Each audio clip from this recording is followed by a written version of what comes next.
Hello guys, I made my own bean sprout. Ito yun siya, oh. Ganyan siya kahaba. Talagang pinahaba ko siya kasi mas masarap pag ganyan. So, diba? Hindi ka nabibili. Mahal din kasi pag bibili ka pa. Luto tayo ng pasta. Itong pasta na yan, ano lang, wala lang. Patsamba lang ang menu natin.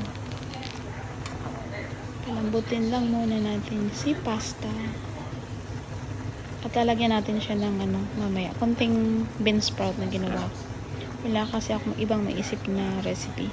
Dapat to soup pero mainit kaya hindi ko gagawin tong noodle soup. Stir fry natin siya. Ito yung sangkap ko. Diba? Tignan mo. May bean sprout, beef.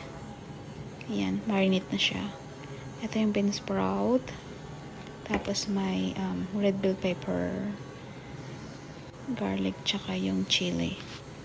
Optional lang mo chili kung gusto mo maanghang ng konti. O, diba? Hindi ka nabibili ng sarili mong bean sprout kung may munggo ka. Para makasave na rin. Ganyan lang. Marunong ka lang magmikos-mikos, magagawa mo lahat. Next time gagawa ulit ako niyan. Masarap kaya yung bean sprout. Gustong gusto ko yan. Check na natin muna yung noodles. Ayan. Matagal din pala ito lutuin. Kaya kailangan mo mag-ingat nito kasi baka ma-overcook. Hindi masarap kapag nag-overcook siya. Itong noodles. Dapat i-check mo siya. Halo-haloin mo minsan. Painit na ako ng mantika. Lagay na natin yung beef natin. Dahan-dahan lang. I-flat natin siya. Ganyan siya. O, diba?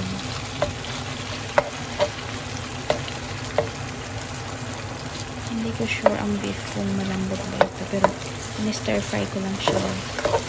Sandali lang.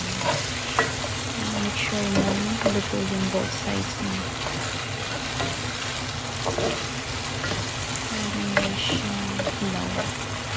Hindi ko talaga ng hilaw na beef. Ayun, ito na siya. Tignan mo.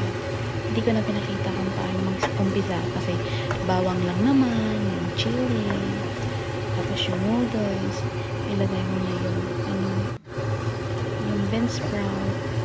O diba? Tapos mekos-mekos mo na. Parang gumagawa ka lang ng kwento o talambuhay ng kapitbahay mo doon.